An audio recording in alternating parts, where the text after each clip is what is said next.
Ang buhay ng mga santo ay puno ng inspirasyon at pag-asa, mga taong nagpakita ng matinding pananampalataya, pag-ibig, at dedikasyon sa Diyos, mga kwento ng pag-ibig, pagtitiis, at himala na siguradong magpapasigla sa inyong puso, mga kwento na naglalarawan sa buhay ng mga taong nagbigay ng kanilang lahat para sa Diyos. Ating tuklasin ang mga buhay ng mga banal na nagsilbing inspirasyon sa milyon-milyong tao sa buong daigdig.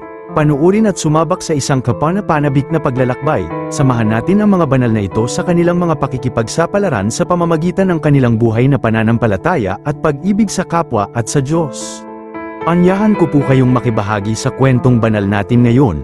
Kayo man ay Katoliko o hindi, alamin natin kung bakit walang santo ang mga kapatid nating Protestante. Susuriin natin ang mga nakakamangha na yugto sa buhay ng isang napakatanyag na santo sa panahon ng persecution ng mga Muslim sa mga Katoliko noong taong 12 na siglo, mula sa isang angkan na mayaman, isang tao na ayon sa maraming kasaysayan na dahil sa kanyang paniniwala sa Diyos, ay binigyan siya ng kapangyarihan na makipag-usap sa kalikasan, katulad ng mga hayop at ibon. Sa dulo ng video na ito, matuklasan natin ang mga matinding pagsubok sa kanyang buhay na hindi karaniwang mangyayari sa iba. Kwento at babala!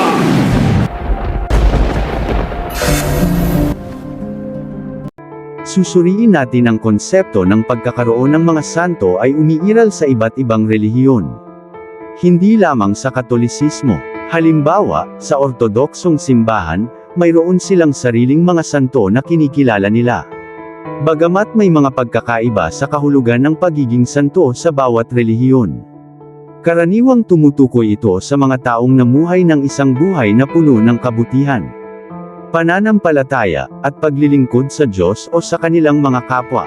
Mayroon ding mga santo sa Islam, Budismo, at Hinduismo. Sa Islam, si Propeta Muhammad ay itinuturing nila na isang mahalagang santo sa kanilang pananampalataya. Sa Budismo, si Buddha ay itinuturing na isang enlightened being na nagkamit ng kaligtasan. Sa Hinduismo, ang mga avatar tulad ni Krishna at Rama ay itinuturing na mga banal na nilalang.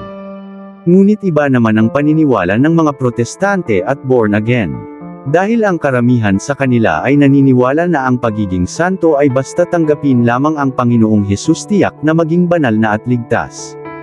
Ang ibig sabihin, na ang pagiging santo ay isang konsepto na may iba't ibang kahulugan at interpretasyon sa iba't ibang relihiyon.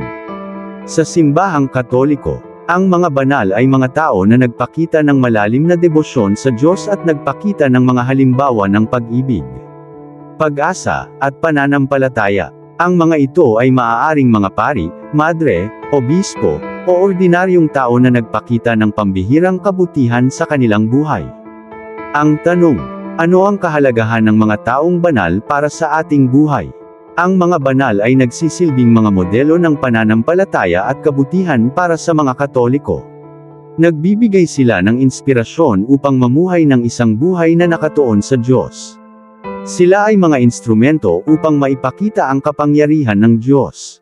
Ang mga banal ay nagpapakita ng kanilang kapangyarihan sa magbabagong buhay at magbigay ng biyaya sa mga tao sa pamamagitan ng kanilang panalangin. At itinuting na magpapaalala sa mga Katoliko ng kanilang tungkulin. Ngunit, hindi madali ang maging banal, ito ay nangangailangan ng pagpakumbaba, pagmamahal, malinis na isip at kaluluwa, madasalin at handa sa lahat ng hamon sa buhay, ito man ay panahon ng kahirapan o kagalakan. At ang pinakamahalaga sa lahat, ay handa sila magpakamatay sa pangalan ng Panginoon. Ang proseso ng pagiging banal ay mahaba at komplikado. Ang isang tao ay maaaring kilalanin bilang banal pagkatapos ng kanyang kamatayan kung may katibayan ng isang buhay na puno ng pananampalataya at kabutihan. May mga ulat ng mga himala na nagaganap sa kanilang panahon at maging sila ay patay na. Mahalagang tandaan na ang mga banal ay hindi mga Diyos o mga Diyosa. Sila ay mga tao na nagpakita ng malalim na debosyon sa Diyos. Ngunit ang malaking tanong, saan kinuha ng Katoliko ang awtoridad upang magdeklarar para sa isang santo? Ito ay nangangailangan ng awtoridad na galing mismo ng Panginoong Hesus na ibinigay niya sa kanyang simbahan. Ito ay mababasa natin sa aklat ng Mateo Kapitulo 16 versikulo 19, nang sinabi ni Hesus kay Apostol Pedro, "Ibibigay ko sa iyo ang mga susi ng kaharian ng langit. Ang ipagbawal mo sa lupa ay ipagbabawal sa langit, at ang ipahintulot mo sa lupa ay ipahihintulot din sa langit. Malinaw na kung ano ang ipapasya ng simbahan, yan ay aprobado sa Panginoon. At ang pagiging santo ay isa sa mga kagustuhan mismo ng Panginoon. Ito ang sinabi, dahil ang Diyos na pumili sa inyo ay banal, dapat din kayong magpakabanal sa lahat ng inyong ginagawa. Sapagkat nasusulat, magpakabanal kayo, sapagkat ako'y banal. Malinaw sa mga talatang ito, na hindi po gaagawa lamang ng Katoliko ang pagiging banal o santo. Ngayon tatalakayin po natin ang isa pang tanyag na santo sa simbahang Katoliko na si San Francisco na kilala bilang Saint Francis de Assisi. Sa unang pagkakataon, nagkaroon tayo ng santo papa na ang pangalan ay Francisco. Ipinaliwanag ni Pope Francis na ang kanyang hiniram na pangalan ay iyong nagmula sa santo mula sa bayan ng Assisi sa Italia. Isa lamang itong patunay ng walang kupas na impluwensya ng ating santo sa napakaraming mga tao, maging sa mga hindi Katoliko.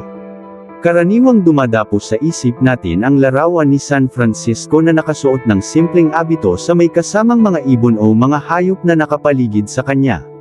Pero kung tutuusin, ang kaugnayan ni San Francisco sa mga hayop o sa kalikasan ay isa lamang tagpo sa makulay niyang buhay. Kilalanin natin siyang muli. Francisco Bernard I ang kumpletong pangalan niya na isinilang noong 1181 sa Assisi, Italia. Negosyante sa mga mamahaling ang kanyang ama, dahil mayaman sila, maraming gulo din ang nasubukan ni Francisco bilang isang kabataan kasama ng kanyang mga kaibigan. Naging isang sundalo sa gyera si Francisco subalit umuwi siya matapos mabihag ng mga kaaway. Isang karanasang espiritual ang nagtulak sa kanya na unti-unting magbago ang mga pananaw. Tila nawala ang pang-aakit ng kayamanan at luho ng mundo para kay San Francisco. Unti-unti niyang naunawaan ang kagandahan ng pagiging hamak, payak at dukha sa mata ng Diyos at sa harap ng kanyang kapwa.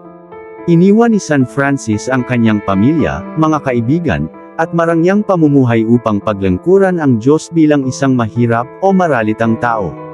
Sa harap ng obispo, hinubad ni San Francisco ang kanyang mga damit upang ipahiwatig ang lubos-lubos na paghahandog ng sarili sa Diyos.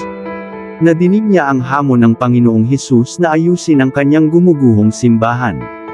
Kaya kinumpuni niya ang munting simbahan ng San Damiano at pagkatapos nito, ay ilang pang simbahan ang inayos niya at ng mga kasama niya. Nadinig din niya ang tawag ng Diyos upang magmisyon kaya nangaral siya sa mga tao mula sa mensahe ng salita ng Diyos. Nahali na ang ilang mga lalaki ng Assisi na samahan si San Francisco sa kanyang mga gawain kaya naitanim ang binhi ng kanyang religious order na tinawag na Order of Friars Minor o Franciscans. Nakilala sila sa kanilang mahigpit na pagsunod sa buhay ng pagiging dukha at walang mga ari-arian. Nang mabalitaan ni San Francisco ang sinapit ng mga misyonerong namatay bilang martir sa lupain ng mga Muslim, sinikap niyang magmisyon doon upang ipahayag ang mabuting balita sa labas ng Italia. Sinasabing nakipagkita si San Francisco sa Sultan ng Ehipto at magiliw siyang tinanggap at pinakinggan nito kahit na hindi ito nakumbinsi na maging isang Kristiyano. Ang huling sandali ng buhay ni San Francisco ay puno ng paghihirap dahil sa pagkabulag at karamdaman niya.